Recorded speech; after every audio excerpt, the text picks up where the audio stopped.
You only have so much attention. We all only have so much attention. Once I've gotten you hooked into that state, which is very, very me focused, I just have to pour a little poison into your ear. The following is a conversation with Richard Grannon, author of A Cult of One: How to Deprogram Yourself from Narcissistic Abuse. This episode is also meant to serve as a toolkit for survivors of narcissistic abuse going through the healing process. Grannon explains how the task of rebuilding is arduous from start to finish. First, it's difficult to share with others for support. Narcissistic abuse is difficult to describe to those who have not been through it, and even harder to teach to those who are not interested. Second, it is very much like leaving a cult, which can leave the survivor confused and cut off while still trauma bonded to their abuser. Third, the survivor's ability to judge reality is damaged by the narcissist's lies, gaslighting, isolation, and other forms of abuse, thus making it harder to come to effective decisions. Grannon says that the hardest step of all is acknowledging and breaking the shared fantasy that was first used to bait the victim and eventually used to hook them with guilt, shame, and dependence on the narcissist. However, he does describe a process for breaking the shared fantasy. Grannon explains how after all of this, the narcissist may still live on as a voice in the victim's head, known as an introject, which can be overcome by a process much like changing a bad habit. And while all of this occurs, the narcissist may still be trying to coerce victims to comply through withholding, isolation, and a smear campaign to kill the victim's reputation. Grannon describes his personal experience navigating a smear campaign. We discuss how the pain of this process can leave a victim full of resentment and seeking to take revenge on the narcissist, or feeling guilty for having recruited others into the narcissist's cult. Grannon suggests practices for developing the humility, self-forgiveness, and sense of humor necessary to let go of these desires. We close on a lighter note, looking forward to a brighter future after leaving a narcissist. And now, here's my interview with Richard Grannon. What is, in your words, narcissistic abuse? It's part of emotional and psychological abuse more generally. But when we're talking about narcissistic abuse, we're talking about a type of emotional abuse that's specifically being perpetrated by somebody with narcissistic personality disorder, is probably the easiest way of saying it. What's happening in that experience for the victim? Well, usually for narcissistic abuse to play out, the victim needs to have experienced a kind of coerced form of consent. So they would be experiencing subjectively that they want to be there and they want to be in contact with this person.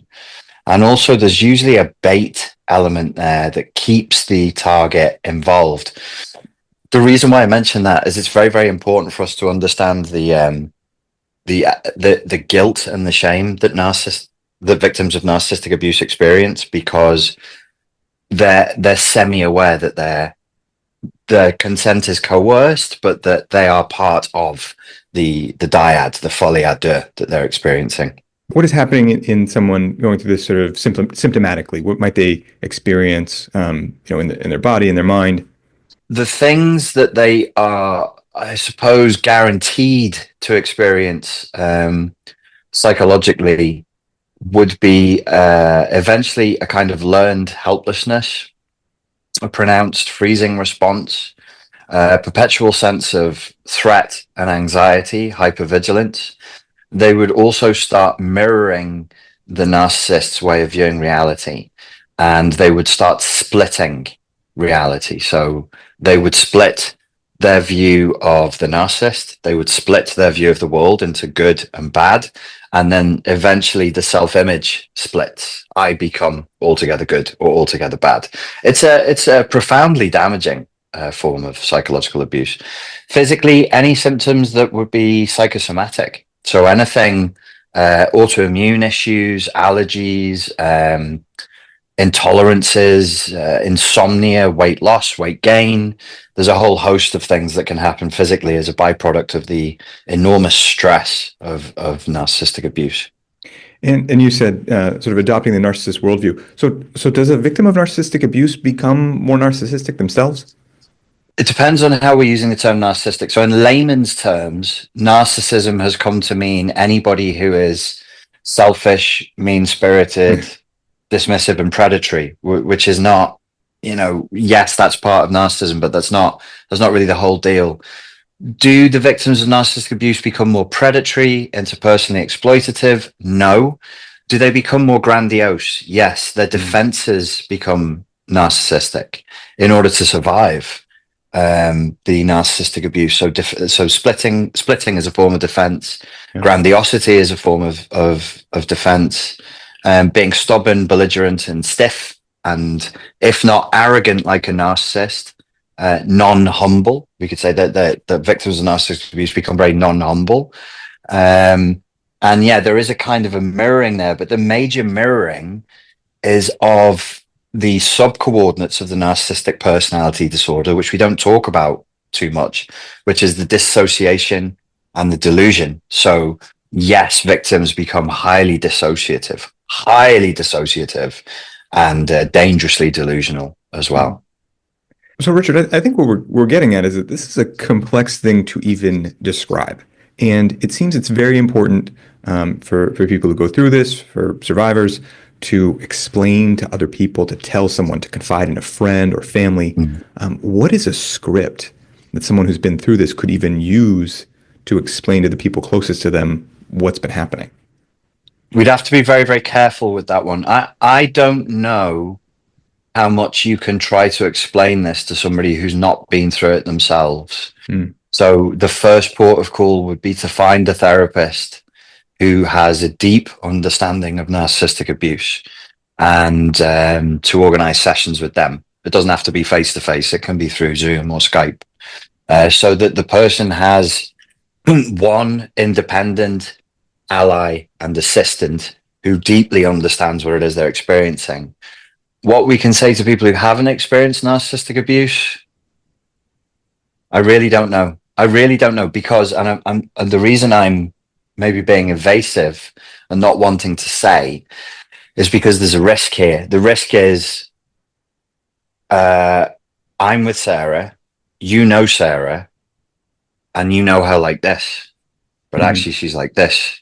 And I come to you and I say, listen, Sarah's been abusive towards me. And from the depths of your being and in pure innocence and authenticity, you would say, I just can't see that. That doesn't make sense to me. And even if you're kind and empathic and you say, oh, that's interesting, maybe you should seek professional help, I would feel that you don't believe me.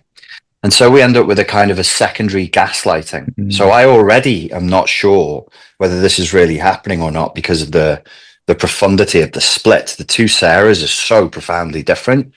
If I come to you and you reflect back, no, Sarah is good Sarah, and I'm living with bad Sarah, that could really, really be very damaging in my healing process. So I don't know what we can tell people. I really don't, if I'm being brutally honest. Yeah, well, that's tough. I wonder, let's say you have a family member who hasn't met Sarah.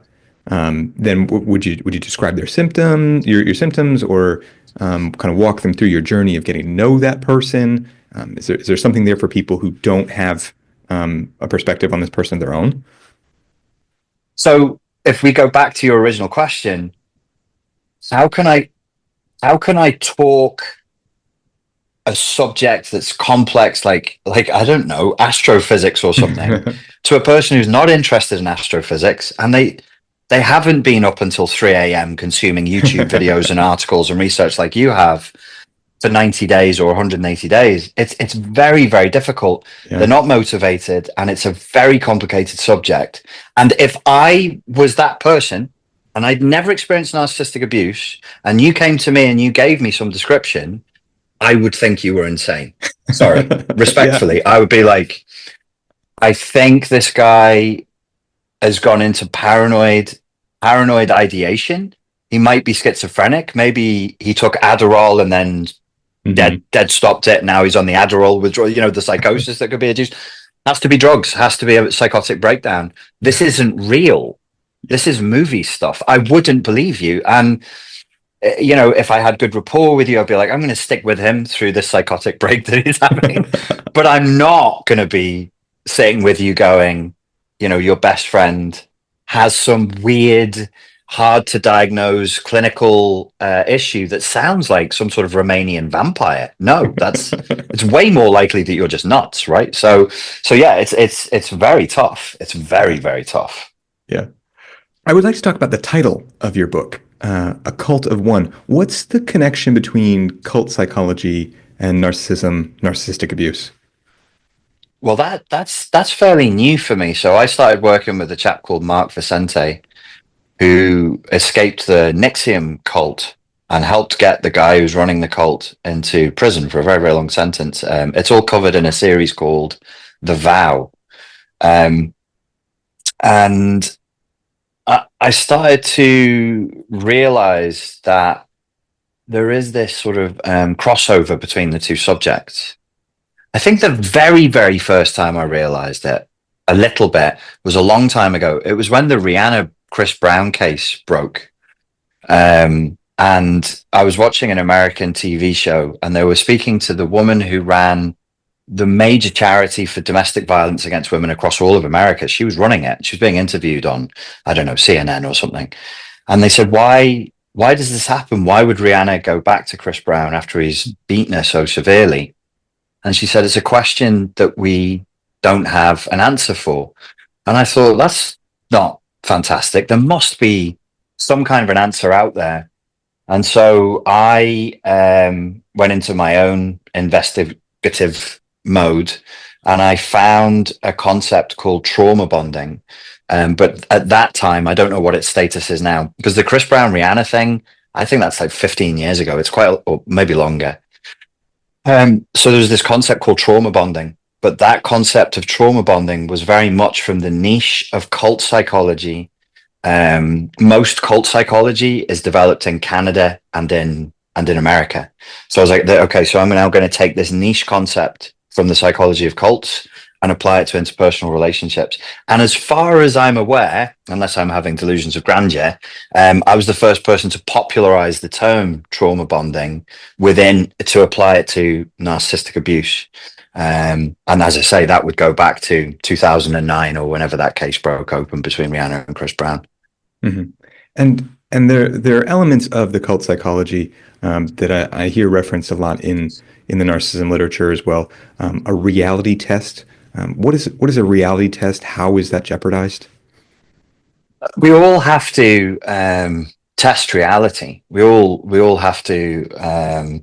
So one useful way to think about it is all human beings have a map of reality, and then there's reality itself. Largely speaking, if you're quite healthy, your map and reality match pretty well.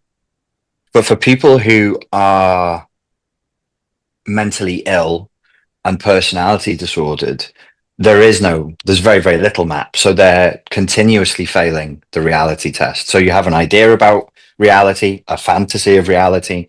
You go out and experience it. You run your hard research, and it just doesn't match. So it fails the reality test, much as it would inside of scientific experimentation. This is my hypothesis. Let's give it a test. Oops, no, apparently that's not right.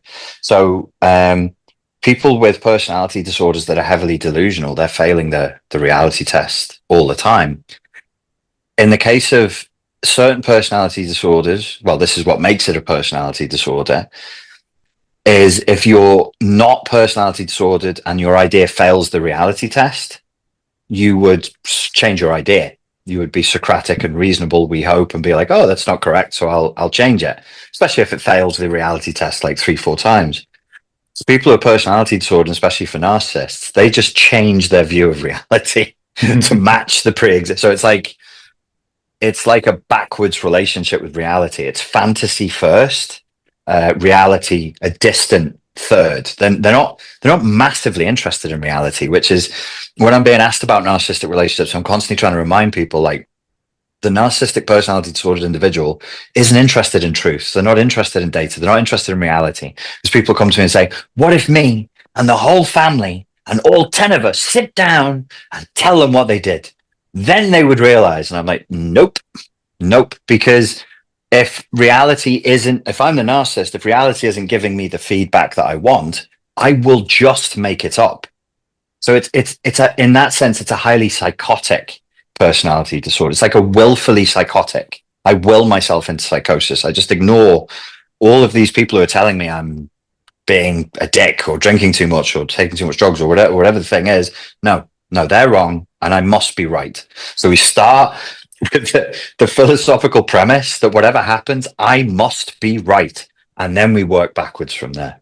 So that's how the narcissist has their reality test skewed.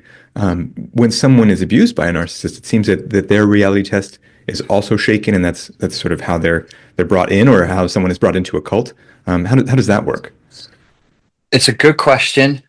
My best understanding of it to date, and I've been in cult-like situations and narcissistic relationships, and they really are much of a muchness. I think what happens is, so I'll take my case. I willfully engaged in the delusion, and on one level, I knew it was delusional, but on another level, so I split myself. I acted as though it was true. It's a Freudian defense called splitting. There's a Slovenian philosopher called Slavoj Žižek, and he took it a step further and he called it the fetishist split. So I know on one level this is nonsense, and yet I'm going to pretend, I'm going to role play that it's real. Why? It will be for the payoff of the role play. So whatever the game I'm playing, I'm getting something from it. Is it sex? Is it access? Is it power? Is it money? Is it status? Whatever the deal with the devil is that we're doing, there's a payoff. There's a payoff of some kind. So people, in that sense, willfully engage in the delusional thing, and that, of course, they start to fail the reality test, just like the narcissist. But look at how cult members operate. You know, if anybody gives them negative feedback about the cult, they have a pre-existing, pre-made, prefabricated defense, which is these people are jealous of our enlightenment. These people want to stop the evolution of humankind.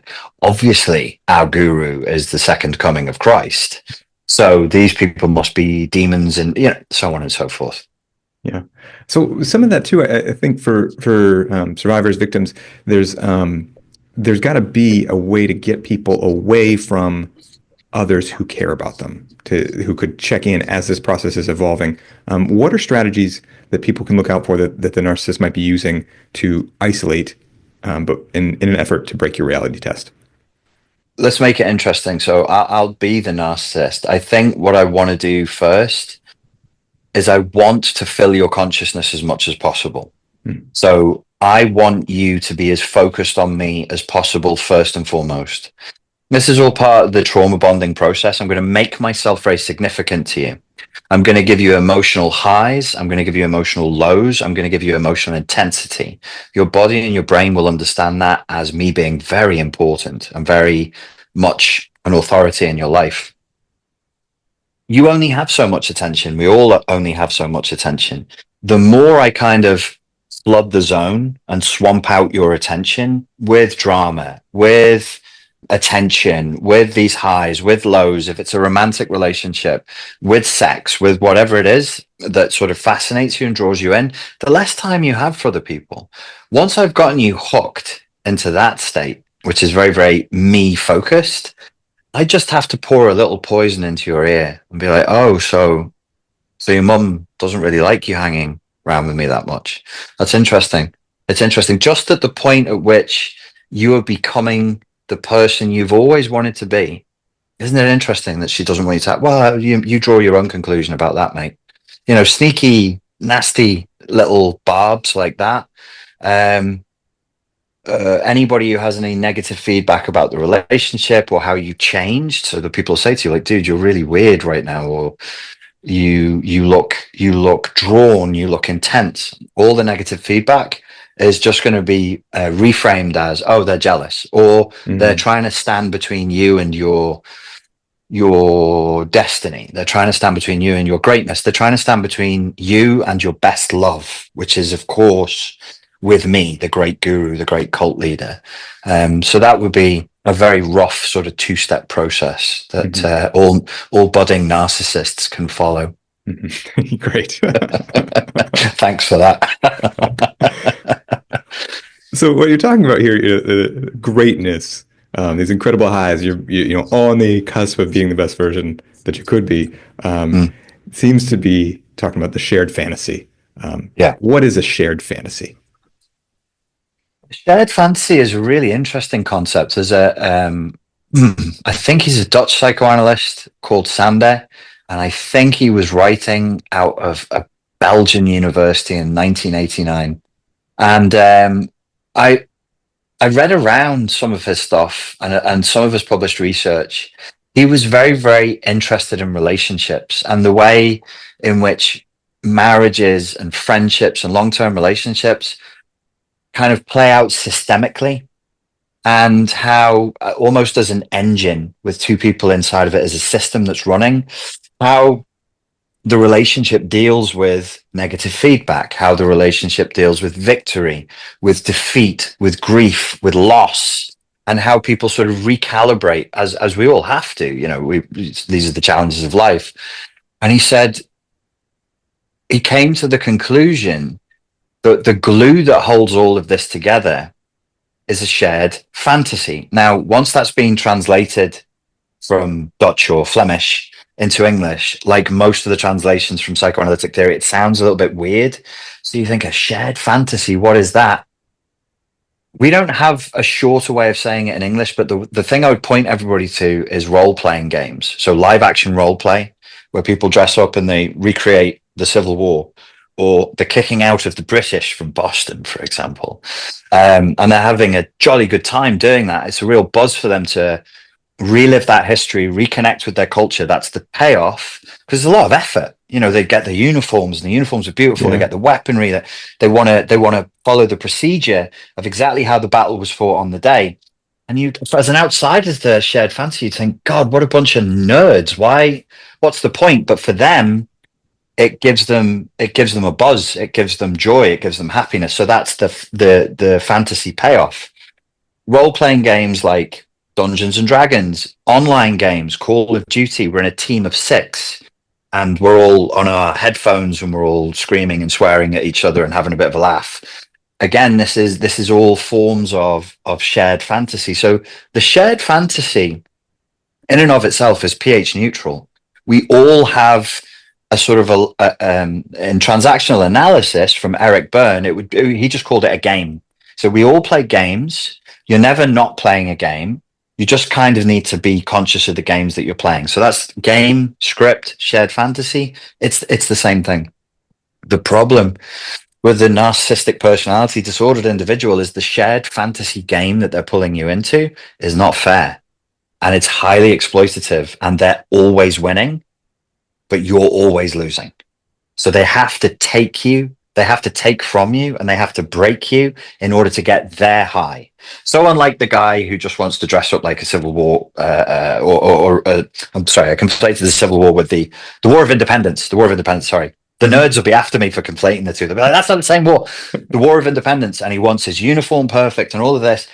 He is, by simply playing with his friends equitably, he's getting what he wants. And he's like, that was a good day. Let's go eat pizza. Fantastic. I loved that. That's not satisfactory to the narcissist. And I think one of the things I would want people to understand is that there is no satiation for the true narcissistic personality disordered individual. You can't play their game by their rules and satiate them. That's not the point. The point of the game is you're always disappointing them. You're always failing. You're always losing.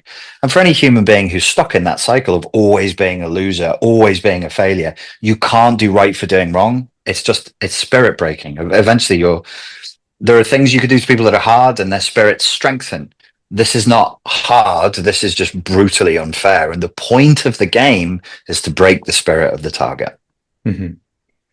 So that gets at a few factors that make it really hard for people to break the shared fantasy. And in your book, I think you've written that perhaps the hardest step for a lot of people is breaking the shared fantasy. So now there's this dependence that's been built, as well as shame, guilt. If this is the hardest step, what can people do to break the shared fantasy? Despair. and give up all hope. No. Yeah, the shared fantasy is the toughest part, because we can have all of the education on the psychology of this down, and we can have a very, very high level understanding of what's happening, but it won't stop you from getting back into that relationship with that person. And if it's not with them, just finding somebody who's like them and just doing the whole thing again. So yes, we have to deconstruct the shared fantasy. The best way I know how to do it, as of we're talking in February 2025, is I just ran this experiment recently with a group of like 300 people. We went through a procedure day by day and step by step in a group, supporting each other and watching each other's feedback, where we broke down every single element of the shared fantasy to the point where it was boring. Like, some of the people in the group were like, we've done 10 days of this, I don't want to keep going. I was like, please, you must keep going. I know it's dull, but I want you to find this dull. I don't want there to be any sense of like, ooh, shared fantasy or narcissism. I could get abused and try and resolve the puzzle of why my mother never loved me or why my father wasn't interested in me. I want you to think, because it is boring. Narcissistic personality disorder is the most boring. The only personality disorder more boring than narcissism is psychopathy. These are robots. They are black and white. They're two-dimensional. They do all the fireworks in the Wizard of Oz show to make you think they're a fascinating, complex puzzle. They're not. It's cheap, boring con artistry. So when I take someone, sorry for the imagery, I feel like I'm dragging them. They're slumped over. They're like, I can't do anymore. Please leave me. I'm like, no.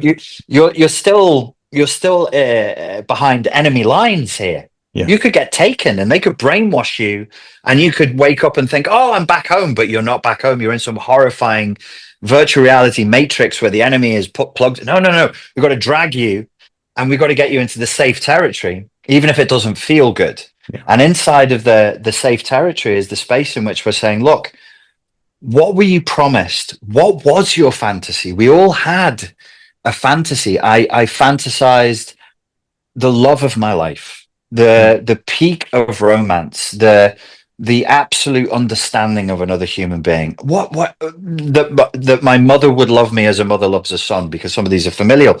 Whatever the fantasy is, we write it down and we deconstruct it, and we say, okay, here's what I was promised through words. And then in column number 2, you go, what was I delivered through actions?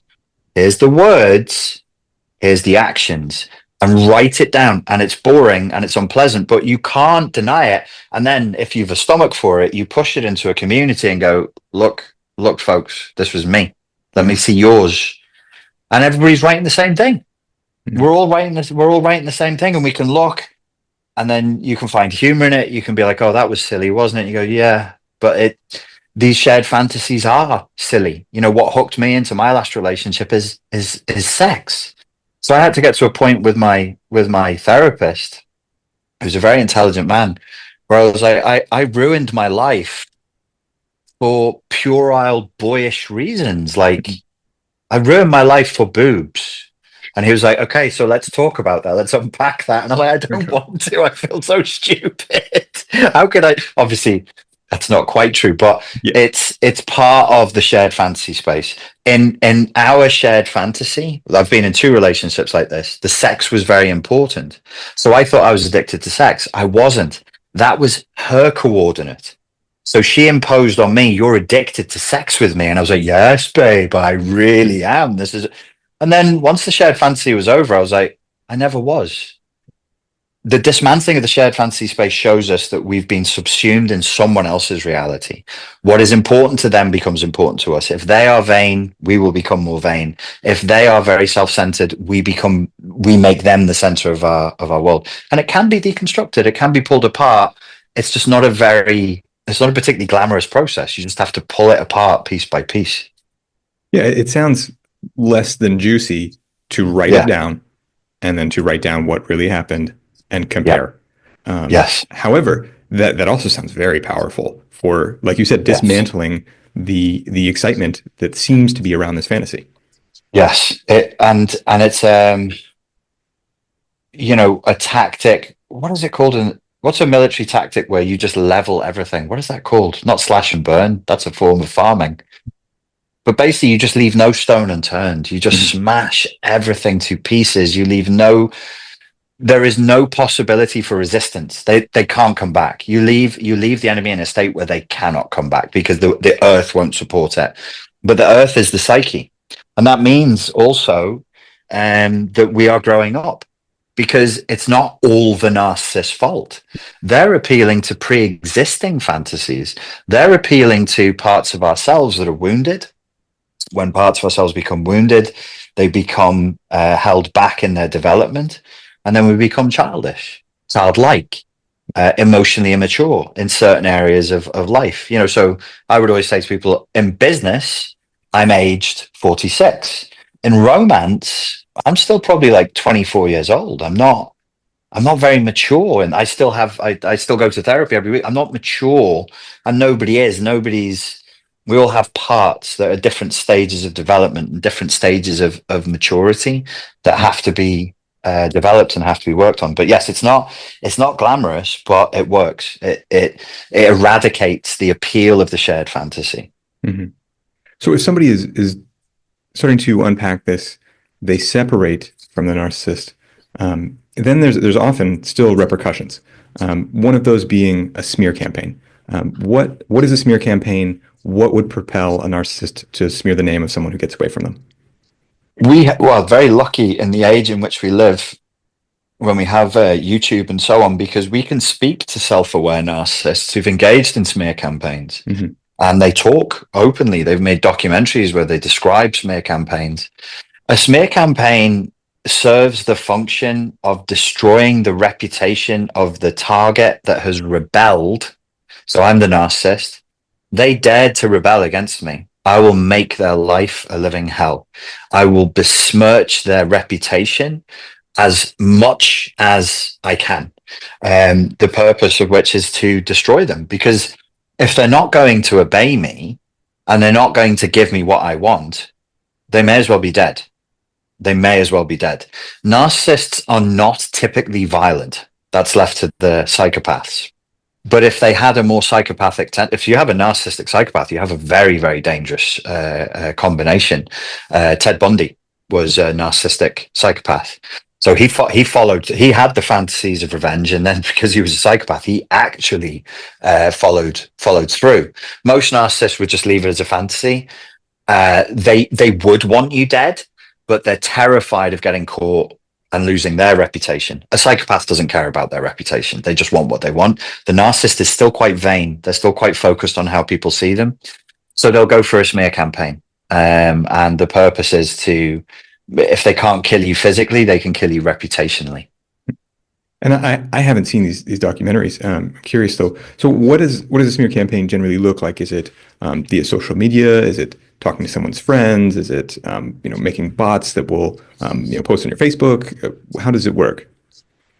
All of that, every and all mode of communication that means that I can announce to the public that you are a terrible person and have done terrible thing, whatever the terrible thing is I'm lying about.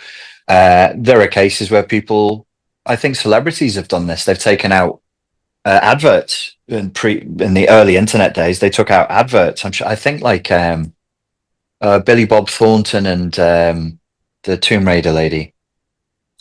She did this to him. She took out an advert saying something nasty about him, and then it was published in an area where all their friends were, which is in Los Angeles, just up the road from here. The point is to use any and all modes of communication to spread the negative image of this person as far as and wide as possible. What are they held back by? Budget, contacts, intelligence, ability. But in this day and age, if people have access to the internet, they could use bots. They could hire people. They can make YouTube videos about you. They can make Instagram posts about you, and so on and so forth. Angelina Jolie. Sorry, I told you my brain wasn't working. Yeah. Sorry. So, what can a person do? Have you seen any effective strategies for defense against that sort of thing? Well, I was the target of a smear campaign a couple of years ago because of my defiance towards somebody who was a narcissistic personality disordered individual. And I decided that I would do nothing on the presumption that, like, anybody who believed what he was saying, they really could only fall into one of two camps. They had to be so low IQ that they couldn't see that what he was doing was straight out of the narcissist playbook. And what he was accusing me of was a projection of what he had been caught doing. And if you're that dumb, well, I don't want you as a follower anyway. And then the other camp was people who knew very well that he was lying, but it was advantageous for them to pretend that he wasn't because they already didn't like me. That doesn't just apply to battling YouTubers. That's the real world as well. If you're in a town, if you're at work and this is happening, who's really going to believe them? Who's really going to believe a smear campaign? People who are too dumb to see through it. Okay, well, you're talking about dumb people. And the second camp will be people who know it's not true, but they want you fired. They want you ostracized. They already didn't like you and they're just jumping on the bandwagon. So in my case, I didn't do anything, and I relied on the trust that I built with people through my actions, not my words, that they would see through it, and they did. So let's say you get through that phase even, but then there's still this voice of the narcissist in your head. The term some people use is the introject. What is that? How did it get there in the first place? So yeah, the shared fantasy is difficult to remove, but the second the most difficult thing to remove is the introject, and it's hard. It's very, very hard to remove. How did it get there? We all have an introject acquisition device, let's say. So an introject is an internalization of people or attitudes and or beliefs throughout our life. So when you're a child, you internalize your father and you internalize your mother, and you have to do that because you don't know where's safe and where's good in the environment. So if daddy tells you you can go over there, the water is safe to drink, that's a positive introject. If mummy says don't go over there, the snakes live there, and there really are snakes living there, that's a good introject. And her voice will continue to play, and his voice will continue to play. And this fundamentally, it's another way of describing our conscience, our thing that says this is good, this is bad. Act like this, don't act like that. And it just plays blindly people's introjects as long as they were authority figures. If they're not authority figures, it won't work. But in the case of narcissistic abuse, as we established earlier in the interview, I make myself an authority figure in your life by filling your consciousness, by insisting on myself, by making myself undeniable to you. I fill your consciousness much in the way a parent fills a child's consciousness, to the point where you may start to believe that I'm all powerful, which many targets of narcissistic abuse, they develop that delusion, and they'll come to me and they'll say, I want help from you, but you must understand my ex-husband has contacts in the CIA and he's reading our emails right now. And I'm like, okay. Maybe, but probably not. I don't think the CIA, I think they're busier with other stuff today. But you know, I understand where that internalization comes from, and it's part of the shared fantasy because the husband has told her, this is how powerful I am, this is how important I am. And so she's taken that on. So the introject is natural. We should introject people. We should internalize people. And if you've watched some of my stuff when you're in recovery from narcissistic abuse, you've introjected me. So sometimes you'll think about a situation that involves narcissistic abuse, and you can call on an inner Richard Grannon, and you can simulate the avatar of me, and you probably know to like 90% accuracy what I would say. And that's positive. When is it negative? The negative introject would be if I tell you there's no snakes over there, son, there's berries to eat over there, go. And you go over there and there's snakes and you get bitten. I tell you the water is good to drink and it's not, it's poisoned. Children who are raised in abusive environments have toxic introjects. They tell them that the good things are bad and that the bad things are good. So it's like an upside down world. We continue to introject people, not just in our early childhood and adolescence, but through adulthood, provided they're an authority figure. The narcissist takes on that role of a toxic introject. You finish your relationship with them, a romantic relationship, and you think about dating again, and a voice in your head says, nobody's ever going to love you the way that he did or the way that she did. That's them. You don't want to date because people are useless and stupid. That's them. The problem is, if you can't recognize it as their introject, you'll think it's your thought. You think it's your belief. So what I teach people to do is to recognize the introject. That's the most important step. To resist the introject somehow and to say, that's not true. There's plenty of examples of people who are not scumbags, who are not shitty, or whatever the introject is saying. And then to seek to integrate the introject. So the introject is actually telling you something positive instead of something that is toxic. That was kind of a long answer. I hope it helped. I appreciate it. It sounds a lot like habit change, I think. Instead of trying to just go cold turkey or break some sort of habit, instead acknowledging that there's a trigger that's getting you going on the habit and then trying to put in a new habit. Yes. Lots of our habits are introject based. Huh. So it's not always verbal. Sometimes an introject can be an intention or a feeling. So I don't know, smoking. And you think, well, how would that be an introject? Who's introjected the idea that I should smoke? Well, actually, nobody introjected the idea that you should smoke, unless it was an advertiser. But maybe your father didn't want you to rise too high in life and didn't want you to become more than he was. And he wanted you to know your place. So don't get ideas above your station.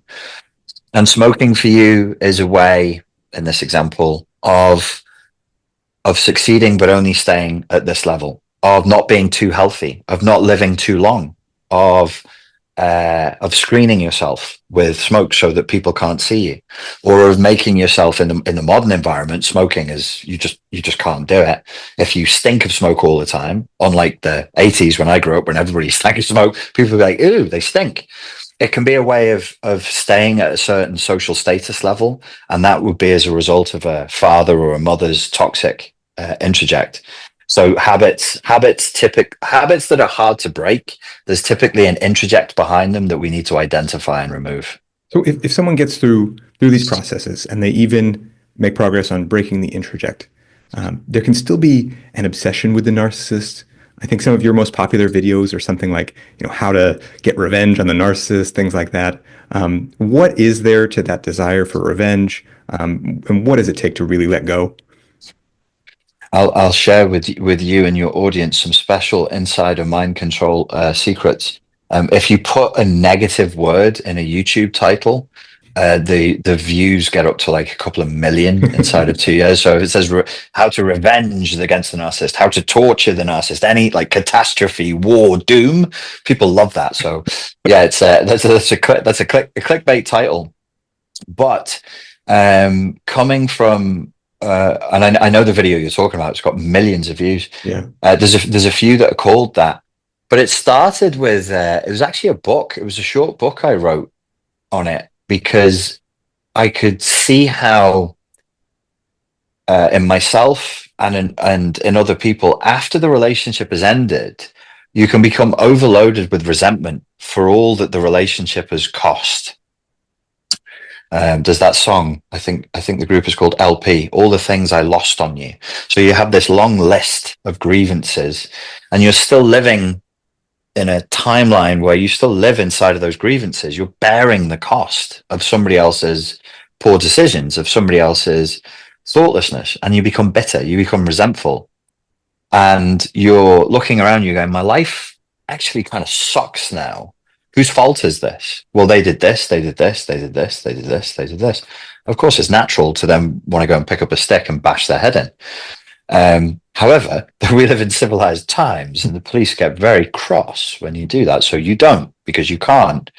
So what you end up with is a lot of revenge fantasies. And so what I wanted to do was to sort of say to people, like, if you're carrying resentment and carrying rage and carrying fantasies of revenge, it's very burdensome for you. It's already happened. We don't have a time machine. So philosophically, there's really nothing I can do about the past. The only thing we can do is change how we feel about the past so that we can enjoy the present moment more and create a better future. And it was really trying to explain to people that, like, if you just say the best revenge is living well, it sounds like a trite aphorism that rolls off people. So what I would say is, if a site has been bombed and you're still living in a bomb site where it's shattered and there's no house there and you're exposed to the cold, you're going to stay angry. You have to practically move forward in your life. So you might think, I need the psychology of reducing my anger so I don't feel vengeance. No, you need to make your life better. You need to get some new friends. You need to get healthy. You need to go to the gym. You need to live with a degree of discipline. You need to move forward. And humans are forward-looking creatures. We have the eyes on the front of our head. Progress is one of our strongest drugs. And even if you're only making tiny bits of progress every day, you'll get such a strong release from thinking, I'm moving forward, I'm moving forward. This is what people need. If they feel like they're moving nowhere or backwards, then they'll show up to a therapist going, I feel really depressed and I don't know why. Well, you're not moving forward, mate. You're not making any progress. So yeah, the best way out is practical, is to actually start developing a better life, and then people won't want to take revenge on the narcissist anymore. So if someone, goes through all this and then through the things that we talked about so far, if you tell other people, they probably think you're crazy. You need to move on anyway. But you're dealing with guilt. If it's like a cult, you probably, advocated for the narcissist, introduced people to the narcissist, and you look back and you see other people that are in the cult. How do you deal with that? You mix up a big brew that doesn't taste very good, and you hold your nose and you drink it down. And the ingredients of the brew are humility, self-forgiveness, and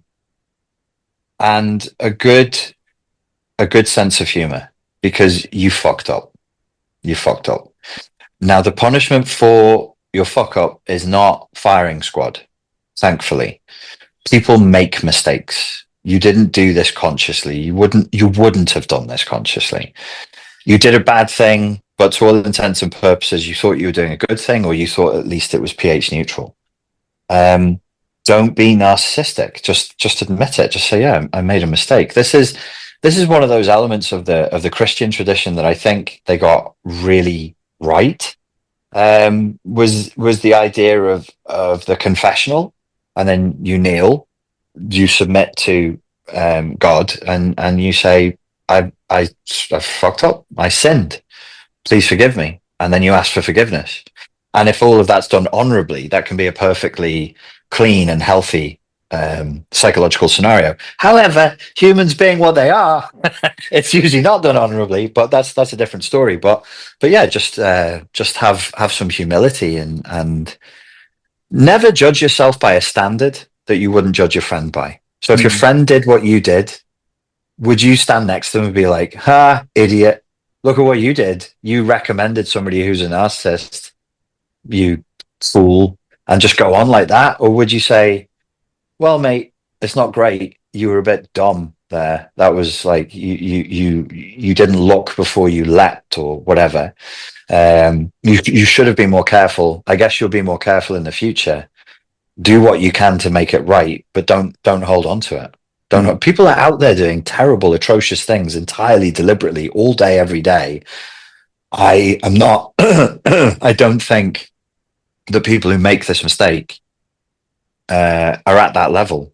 It's not that. So what I'll always jokingly say to clients or friends of mine, there's a friend of mine who's WhatsApping me as we're talking. She never WhatsApps me, but of course she's WhatsApping me now.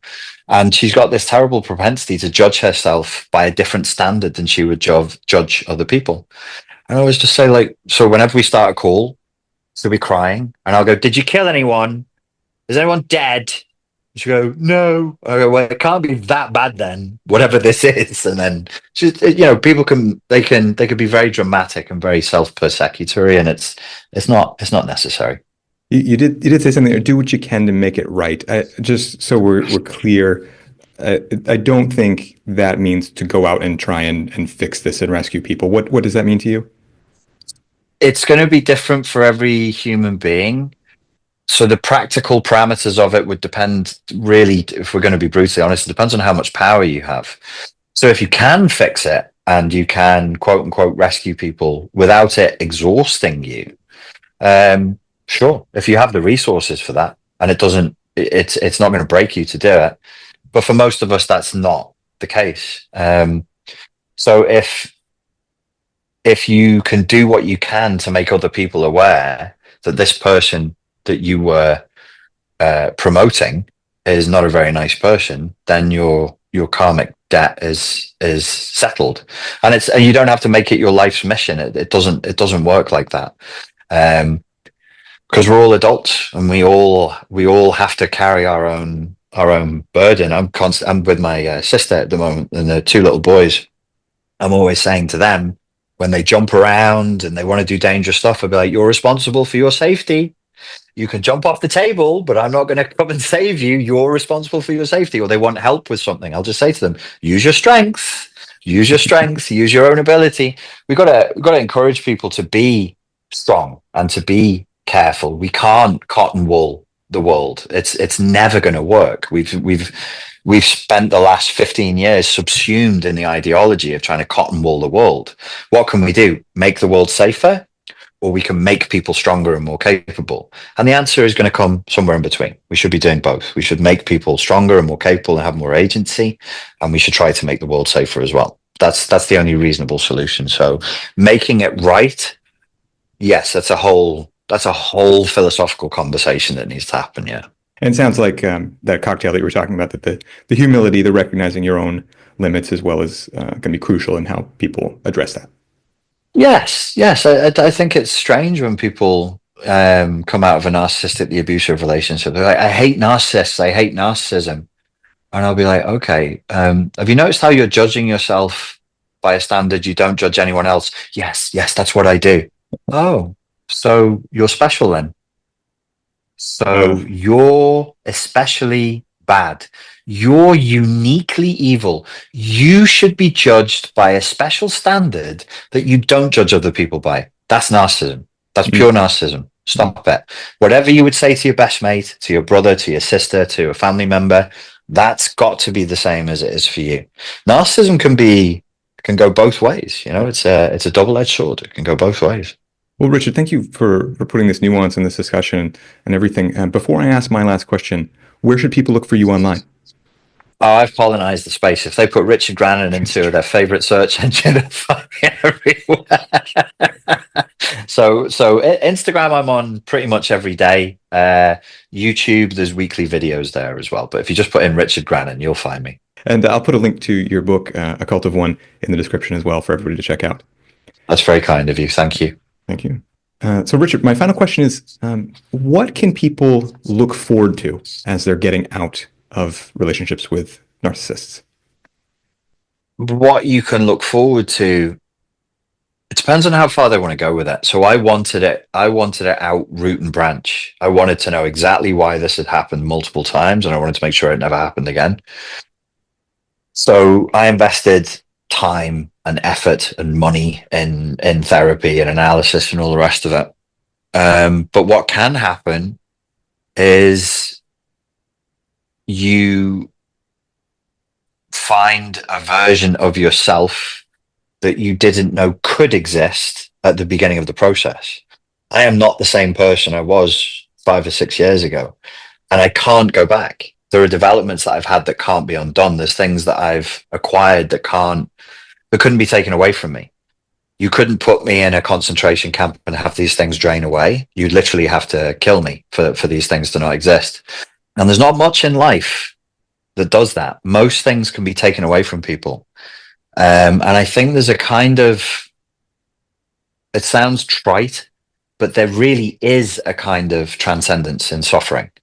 When you suffer, if you make it purposeful, and that should be your intention. Like, if I'm going to suffer, I want it to mean something, and I don't want to go through this again. And you have that intention strong inside of you. You can become a much, much more powerful, much more grounded version of yourself on the other side of this. And it's good. I recommend it. It's nice over here. Please join me. Well, that's a beautiful note to end on. Richard Grannon, thank you so much for your work and for joining me for this conversation. I greatly appreciate it. Thank you for having me on, sir. It's been a pleasure. To help raise awareness about narcissistic abuse, please share this video. It helps a lot.